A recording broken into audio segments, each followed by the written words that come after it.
Hallelujah. प्रभु यीशु मसीह के नाम से और एक बार आप सब लोगों को धन्यवाद।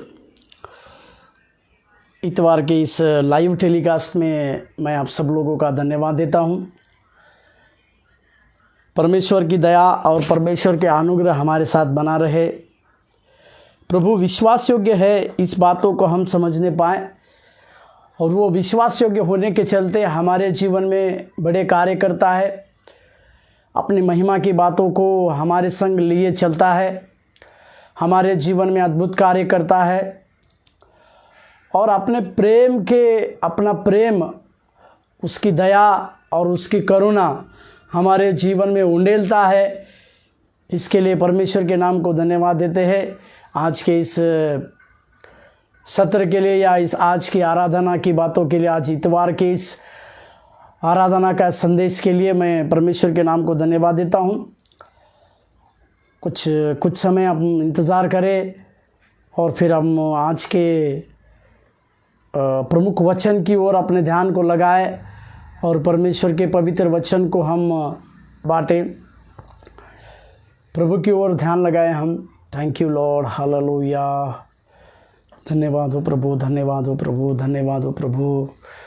तेरी महिमा करते हैं परमेश्वर, तेरी प्रशंसा करते हैं परमेश्वर। Hallelujah, hallelujah, hallelujah, hallelujah, hallelujah, hallelujah, hallelujah, hallelujah. Jesus, thank you Lord. Hallelujah, hallelujah, hallelujah. Thank you Lord.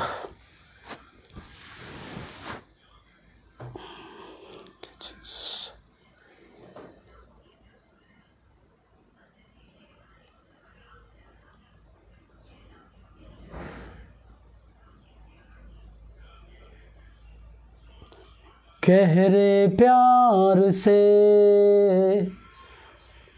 तूने प्यार किया, गहरे प्यार से तूने प्यार किया।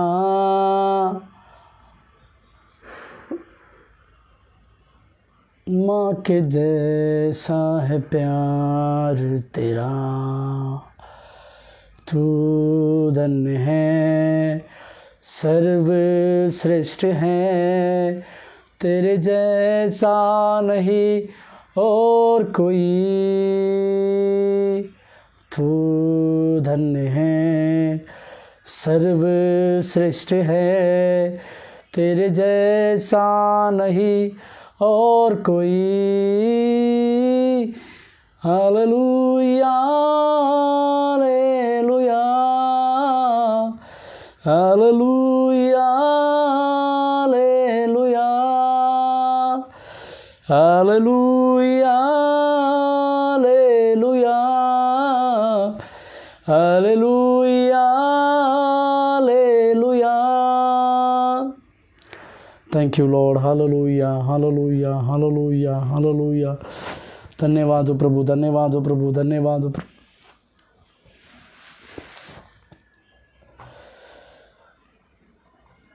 तेरी हुजूरी मैं आता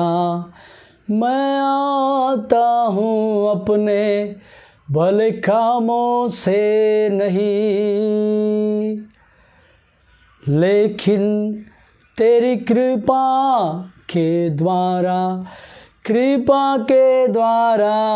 कर झुकता हूँ तेरे सामने। तेरी हुजूरी मैं आता हूँ, अपने भले कामों से नहीं, लेकिन तेरी कृपा के द्वारा कर झुकता हूँ तेरे सामने। मैं गाऊँ महिमा मेमने को जो वध हुआ। मैं गाऊँ महिमा मेमने को जो वध हुआ। हालेलुया। ओ तेरा धन्यवाद देते हैं प्रभु, धन्यवाद देते हैं। हालेलुया। ओ पवित्र परमेश्वर, हालेलुया हालेलुया हालेलुया।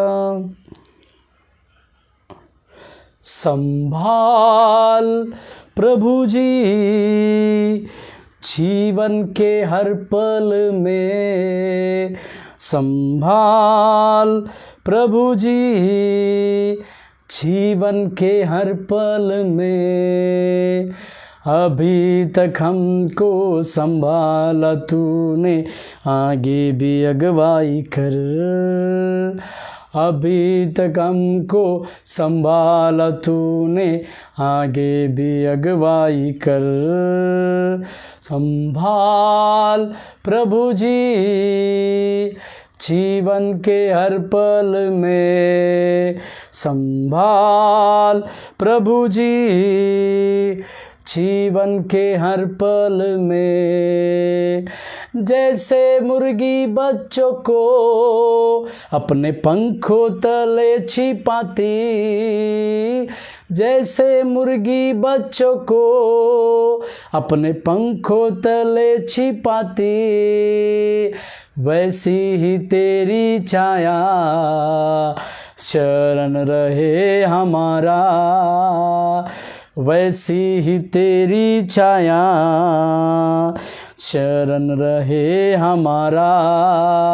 संभाल प्रभु जी जीवन के हर पल में, संभाल प्रभु जी जीवन के हर पल में। अभी तक हमको संभाला तूने, आगे भी अगुवाई कर। अभी तक हमको संभाला तूने, आगे भी अगुवाई कर। संभाल प्रभु जी जीवन के हर पल में, संभाल प्रभु जी जीवन के हर पल में। वायदा ये तूने किया, छोड़े ना मुझे कभी। वायदा ये तूने किया, छोड़े ना मुझे कभी। खींचा है रूप मेरा हथेली में अपने, खींचा है रूप मेरा हथेली में अपने। संभाल प्रभु जी जीवन के हर पल में, संभाल प्रभु जी जीवन के हर पल में। अभी तक हमको संभाला तूने, आगे भी अगुवाई कर। अभी तक हमको संभाला तूने, आगे भी अगुवाई कर। है यीशु तेरा ये प्यार, वर्णन से है अपार। है यीशु तेरा ये प्यार, वर्णन से है अपार। हाथों से हाथ मिलाया आसमानी बाप से हमको, हाथों से हाथ मिलाया आसमानी बाप से हमको। संभाल प्रभु जी जीवन के हर पल में, संभाल प्रभु जी जीवन के हर पल में। अभी तक हमको संभाला तूने, आगे भी अगुवाई कर। अभी तक हमको संभाला तूने, आगे भी अगुवाई कर। संभाल प्रभु जी जीवन के हर पल में, संभाल प्रभु जी जीवन के हर पल में। सनातन के यहोवा तू ही हमारा गढ़ है, सनातन के यहोवा तू ही हमारा गढ़ है, तेरे वचन से हमारे जीवन में ज्योति आई, तेरे वचन से हमारे जीवन में ज्योति आई। संभाल प्रभु जी जीवन के हर पल में, संभाल प्रभु जी जीवन के हर पल में, अभी तक हमको संभाला तूने आगे भी अगुवाई कर, अभी तक हमको संभाला तूने आगे भी अगुवाई कर। संभाल प्रभु जी जीवन के हर पल में, संभाल प्रभु जी जीवन के हर पल में। जैसे हमने गाया कि परमेश्वर के वचन से हमारे जीवन में ज्योति आती है। प्रभु का लिखित वचन हमें उसके गुणों को प्रकट करता है, प्रभु के गुणों को प्रकट करता है, और साथ ही साथ इस दुनिया में किस प्रकार से आने वाले संघर्षों में, आने वाली कठिनाइयों का सामना करते हुए हम एक विजय को प्राप्त कर सकते हैं, इसके बारे में भी हमें अगुवाई करता है और इसके बारे में भी हमें सिखलाता है। इस बातों को हम और आप हमारे जीवन में समझने पाए। एक छोटे से विषय को लेकर मैं आज आपके सम्मुख में कुछ बातों को रखना। मेरा आज का विषय है आत्माओं को जीतना। प्रभु यीशु मसीह ने 30 साल में जब अपनी सेवकाई को शुरू किया, 30वें साल में जब प्रभु यीशु मसीह ने अपनी सेवकाई की शुरुआत किया, उस सेवकाई की शुरुआत में सबसे बड़ी बात यीशु मसीह की आत्माओं को जीतने के बारे में थी। मेरे साथ एक वचन को पढ़िएगा, मत्ती रचित सुसमाचार के पत्री 9वें अध्याय के 37वें पद को मैं पढ़ रहा हूँ। मत्ती रचित सुसमाचार के पत्री 9वें अध्याय के 37वें वचन, 9वें अध्याय के 37वें वचन इस प्रकार से कहा गया है। उसमें यहाँ यीशु मसीह कहते हैं, तब उसने अपने चेलों से कहा, पके खेत तो बहुत है पर मजदूर थोड़े हैं। हालेलुया। पके खेत और मजदूर, इसके बारे में यीशु मसीह के उसके 35वें वचन में अगर हम देखते हैं तो उसमें इस प्रकार से 36वें वचन में कि लोगों के ऊपर उसको तरस आया बोलकर लिखते हैं। यहाँ पर हम 37वें वचन को इस प्रकार से पढ़ते हैं, पके खेत यानी दुनिया भर में पाए जाने वाले लोग जो ये सच्चे परमेश्वर को पहचानते नहीं, सच्चे परमेश्वर के बारे में जानते नहीं, प्रभु के उद्धार से जो लोग काफ़ी दूर है, ऐसे लोगों को प्रभु यीशु मसीह पके खेत की उपमा को देते हैं। मतलब लोग बहुत सारे हैं, अगर उनके पास परमेश्वर के शुभ समाचार की बातें, परमेश्वर के शुभ संदेश की बातें अगर पहुंचती है तो उनके अंदर परमेश्वर के कार्य होते हैं, कार्य हो सकते हैं और परमेश्वर का बदलाव भी उनके जीवन में होगा। इसी के लिए पके खेतों की उपमा यीशु मसीह ने ऐसे लोगों के लिए दी है जिनके उद्धार या जो नाश हो जा रहे हैं, और उसके लिए पौलुस भी दूसरा कुरिन्थियों के पत्री 4 अध्याय के 4 वचन में लिखा है। दूसरा कुरिन्थियों की पत्री 4 अध्याय के 4 वचन में पौलुस भी लिखता है, ये पके खेत मतलब ये किस प्रकार के लोग हैं, और उन अविश्वासियों के लिए जिनकी बुद्धि इस संसार के ईश्वर ने अंधी कर दी है, ताकि मसीह जो परमेश्वर का प्रतिरूप है उसके तेजोमय सुसमाचार का प्रकाश उन पर ना चमके। प्रभु के नाम की महिमा और प्रशंसा। यीशु मसीह अपनी सेवकाई के क्षेत्रों में एक बात को देखे थे, वो थी नाश होने वाले आत्माओं को जीतना। या बंधन में पड़े हुए लोगों को जीतना। इसी के लिए यीशु मसीह ने अपने आखिरी के संदेश में भी इस प्रकार से कहा। मत्ती रचित सुसमाचार की पत्री 28वें अध्याय, मत्ती रचित सुसमाचार की पत्री 28वें अध्याय उसके आखिरी वचन को मैं पढ़ रहा हूँ। मत्ती रचित सुसमाचार की पत्री 28वें अध्याय और उसका 19वां वाक्य। मत्ती रचित सुसमाचार की पत्री 28वें अध्याय का 19वां वाक्य, इसीलिए तुम जाओ सब जातियों के लोगों को चेला बनाओ। यहां पर एक वाक्य लिखा हुआ है, सब जातियों के लोगों को चेला बनाओ। चेला बनाओ वो बात है, अलग है, परंतु सब जातियों के लोगों के पास जाने के लिए परमेश्वर कहता है, क्योंकि नाश होने वाले लोगों को जीतना, अविश्वासियों के आत्माओं को जीतना, ये सबसे पहली प्राधान्यता प्रभु यीशु मसीह ने अपने सुसमाचारों में दिया। क्योंकि जब यूहन्ना पकड़वाया गया तो यीशु मसीह ने अपना प्रचार को इस प्रकार से शुरू किया बोलकर हम देखते हैं। मेरे साथ खोलिएगा मत्ती रचित सुसमाचार की पत्री 4 अध्याय के 17वें वाक्य। 4 अध्याय के 17वें वाक्य में यीशु मसीह ने इस प्रकार से प्रचार शुरू किया।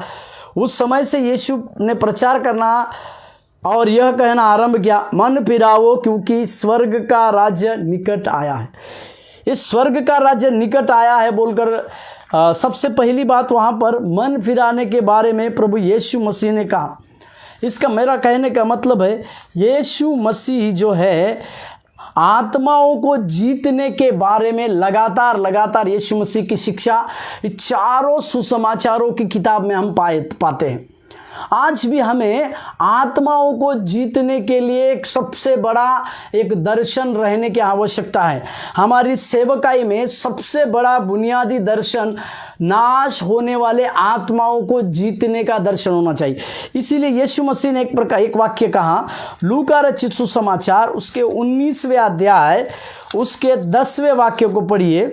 लूका 19 अध्याय के 10वें वाक्य को, 19 अध्याय उसके 10वें वाक्य को। जरूर ये बात जक्कई के जीवन के लिए परमेश्वर ने कहा, परंतु उसका एक महत्वपूर्ण बात, क्योंकि मनुष्य का पुत्र खोए हुओं को ढूंढने और उनका उद्धार करने आया है।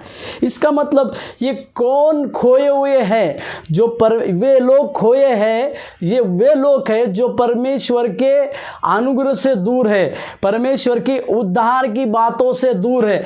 ऐसे लोगों को हमें और आपको जीतने का सबसे बड़ा काम प्रभु यीशु मसीह ने दिया है। इसी के लिए सेवकाई करने वाले मेरे सहकर्मियों, सेवकाई में अपने अर्पणता के साथ सेवा करने वाले सारे सहकारियों, मैं आज आपको ये बात को फिर से याद दिलाना चाहता हूँ, आपका और मेरा सबसे पहला दर्शन आत्माओं को जीतने के बारे में रहना चाहिए।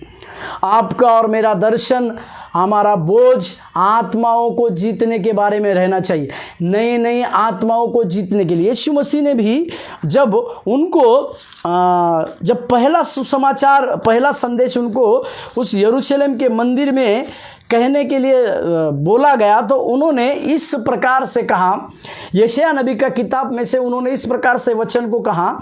लूका रचित सुसमाचार उसके 4 अध्याय उसका 18वां वाक्य, इसको यशायाह का 61वें अध्याय के पहले वचन में हम पढ़ते हैं, परंतु नए नियम में लूका 4 के 18 में, प्रभु का आत्मा मुझ पर है, इसीलिए कि उसने कंगालों को सुसमाचार सुनाने के लिए मेरा अभिषेक किया गया है। यीशु मसीह का अभिषेक जो कंगाल है ऐसे लोगों को सुसमाचार सुनाने के लिए एक किया गया था। मतलब कंगाल मतलब दरिद्री, लाचार और जिनके पास किसी भी प्रकार की आशा नहीं है, जिनके पास किसी भी प्रकार की बातें नहीं है, सब प्रकार की आशा, सब प्रकार की अनुग्रह की बातें जो खोए हैं, ऐसे लोगों को अपने सुसमाचार के द्वारा अपने पास लाना, ये यीशु मसीह की 3.5 साल की सेवकाई में एक सबसे बड़ी बुनियादी बात थी। आज हम यीशु मसीह का अनुकरण करने वाले, यीशु मसीह के पद चिन्हों पर चलने वाले, हमारा भी इसी प्रकार से दर्शन होने की आवश्यकता है। प्रभु के पवित्र नाम की महिमा और प्रशंसा। उस भीड़ को देखकर यीशु मसीह तरस खाए, क्योंकि वो भीड़ इस प्रकार से थी जिनका कोई चरवाहा ना हो, जिनका कोई भी चरवाहा नहीं था।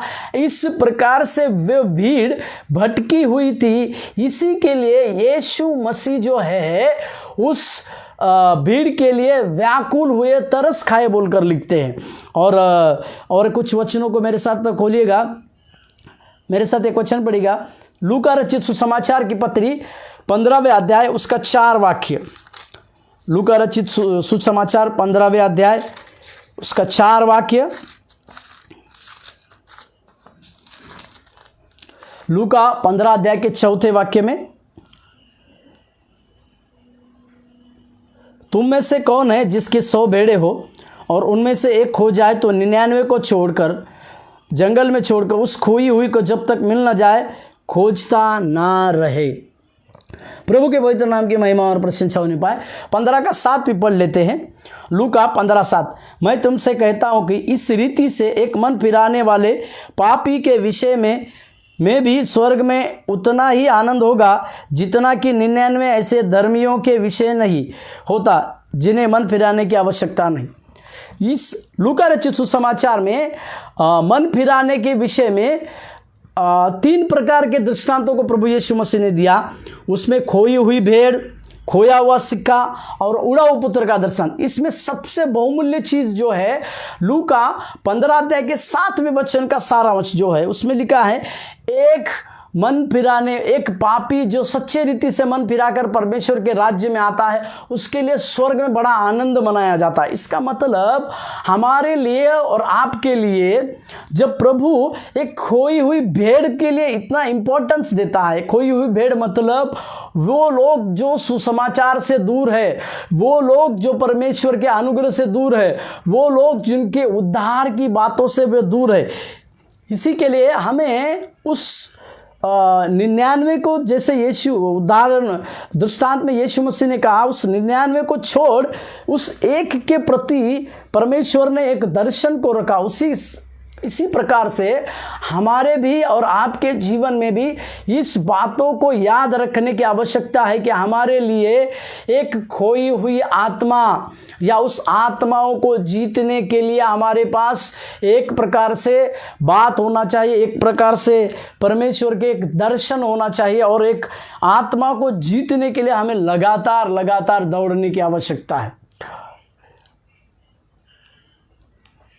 से एक वचन को और हम पढ़ते हैं लूका रचित सुसमाचार की पत्री उसके 19 अध्याय के पहले वाक्य में, जहां हमने जिसके पहले भी ये वचन को पढ़ा, 19 का पहला।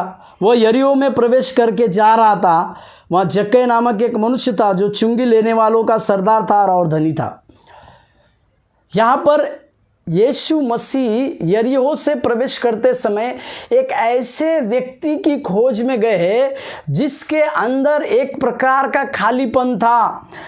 इस व्यक्ति के अंदर लोगों से बहिष्कृत किया जाने वाला लोग ही था, लोगों से प्रेम ना प्राप्त करने वाला एक व्यक्ति था।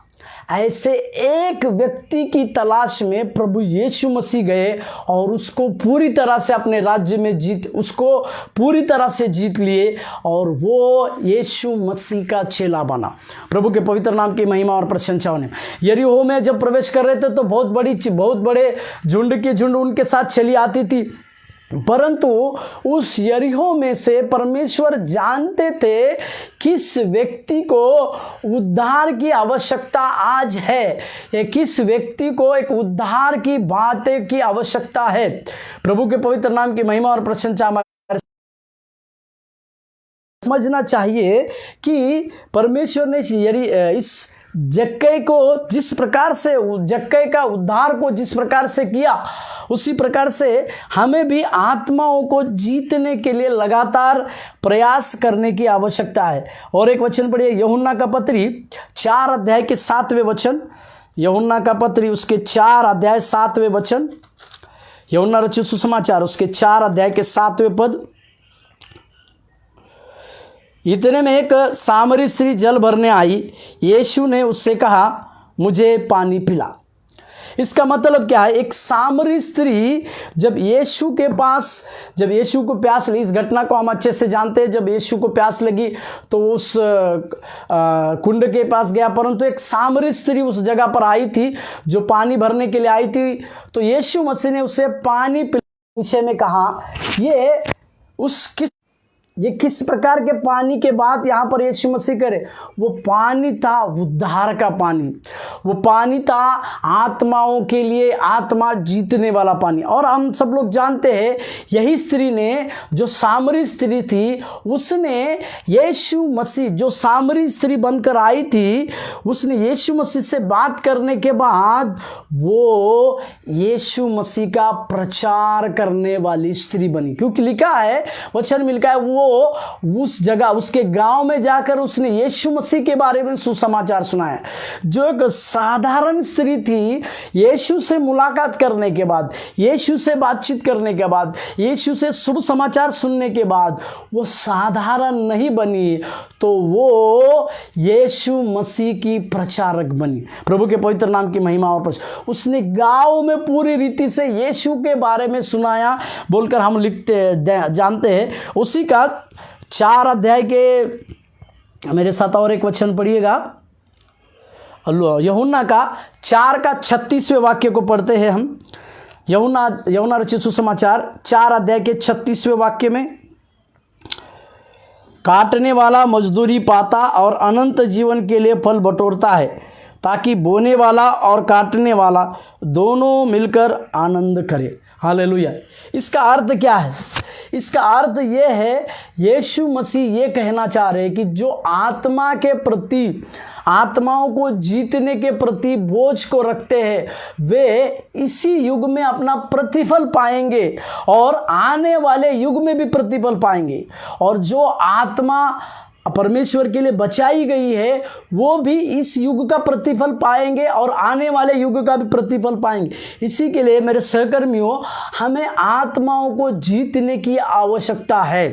प्रभु के राज्य में हर एक आत्माओं को लाने की आवश्यकता है, और उन आत्माओं को लाने के लिए हमें सदैव तत्पर रहना चाहिए। वो सुसमाचार के जूतों को पहनकर हमें उस नगर, उस गांव में जाकर ऐसे खोए हुए आत्माओं को, बोझ से दबे हुए लोगों को परमेश्वर के शुभ समाचार को सुनाकर अपने राज्य में लाना अवश्य है।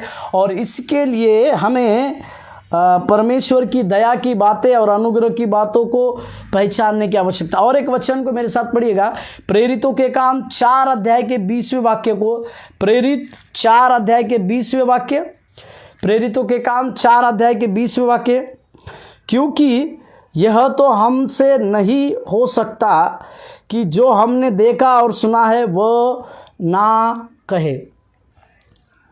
यहाँ पर जब पतरस और यूहन्ना ने उस लंगड़े व्यक्ति का अद्भुत चमत्कार के द्वारा उसको खड़ा किया, तो पतरस और यूहन्ना को महासभा में रखा गया और उनको ये कहा गया कि यीशु मसीह के नाम से आप प्रचार ना करें।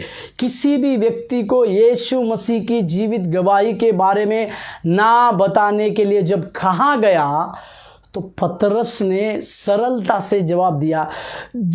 जिस व्यक्ति के ऊपर परमेश्वर ने बड़ी भलाई को किया, उस भलाई की बातों को छोड़कर हम और कुछ ना कहे, ये हमसे नहीं होगा। इसका मतलब पतरस और यूहन्ना के पास लोगों को सुसमाचार सुनाने के प्रति, आत्माओं को जीतने के प्रति एक विशाल स्वरूप का दर्शन को उनके जीवन में था। इसी के लिए वो बड़े सामर्थ्य रूप से कहते कि परमेश्वर की बातों को छोड़, या परमेश्वर ने जिस आत्मा को जीता अपने राज्य के लिए, उस छोड़ हम और कुछ बातों को नहीं कह सकते बोलकर वो इस प्रकार से कहते। प्रभु के पवित्र नाम की महिमा और प्रशंसा हमारे साथ होने पाए। इसका मतलब हमें भी आत्माओं को जीतने के प्रति एक बड़ा दर्शन रखकर आगे की ओर बढ़ने की आवश्यकता है। और एक वचन, प्रेरितों के काम 13 अध्याय के 13वें वचन को, प्रेरित 13:13, प्रेरितों के काम 13 अध्याय के 13वें वचन, प्रेरितों के काम 13 अध्याय के 13वें वचन में पौलुस और उसके साथी पाफुस से जहाज खोलकर पंफूलिया के पिरगा में आए और यूहन्ना उन्हें छोड़कर यरूशलेम, माफ़ कीजिएगा, प्रेरितों के काम 13 अध्याय का 31वां वाक्य, 13 अध्याय का 31 में, और वह उन्हें जो उसके साथ गलील से यरूशलेम आए थे बहुत दिनों तक दिखाई देता रहा लोगों के सामने, अब वे ही उसके गवाह है। हालेलुया। यहाँ पर भी हम देखते हैं कि आत्माओं को जीतने के प्रति में जब यहाँ पर पौलुस अपनी जीवित गवाही की बातों को देता है, जीवित गवाही की बातों को कहते हैं, तो उसमें इस बातों को वो समझाते हैं कि वो गलील में बहुत सारे लोगों को, यही पौलुस लोगों को सुसमाचार सुनाता रहा, परमेश्वर के कार्य उनके जीवन में लगातार किस प्रकार से हुए वो सारी बातों को बताते रहा। और एक वचन पर रोमियो का 9:2, रोमियो का पत्री उसके 90 अध्याय के 2 वचन, रोमियो का पत्री 90 अध्याय का 2 वचन में पौलुस कहते कि मुझे बड़ा शौक है और मेरा मन सदा दुखता रहता है। यहाँ पौलुस आत्माओं के जीतने के विषय में ही कहता है। उसे किस प्रकार का दुख होता है, किस प्रकार का शौक होता है उसके बारे में, कि वे लोग जो परमेश्वर के चुने हुए हैं और चुने हुए लोग जब प्रभु के लिए आत्माओं को नहीं जीतते हैं तो पौलुस को एक शौक होता है, पौलुस को दुख होता है, इस प्रकार से वह कहते हैं।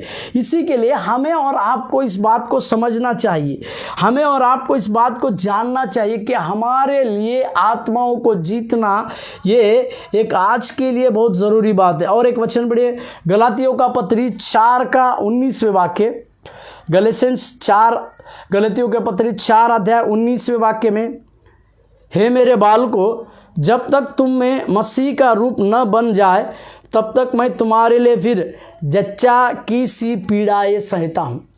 यहाँ अपने आत्मिक बच्चों को, गलतियों की पत्री जो है पौलुस, गलतियों में जिस उस कलीसिया का निर्माण करने वाला पौलुस, वहाँ के लोगों के प्रति, नए आत्माओं को जीतने के प्रति एक जच्चा सी पीड़ा को सहता हूँ बोलकर लिखता है, क्योंकि वो इस प्रकार से कहता है, तुम जब तक बालक के समान ना बन जाओ और मसीह का रूप तुम में आना चाहिए। हमें बालक के समान बनना है, मसीह का स्वरूप भी हमारे अंदर आना है। इसी के लिए पौलुस एक जच्चा की पीड़ा जैसा, मतलब एक गर्भवती स्त्री जब बच्चा पैदा करते समय कितने दुख और दर्द को सहती है, उसी प्रकार की सारी बातें नए नए आत्माओं को जीतने के प्रतीक के लिए ये पौलुस करता था। इस विषय को हमें और आपको समझने की आवश्यकता है। और एक वचन पढ़िएगा मेरे साथ, पहला पतरस 3 का पहला वचन, पहला पतरस की किताब उसके 3 अध्याय के पहले वचन, पहला पतरस 3 अध्याय के पहले वचन,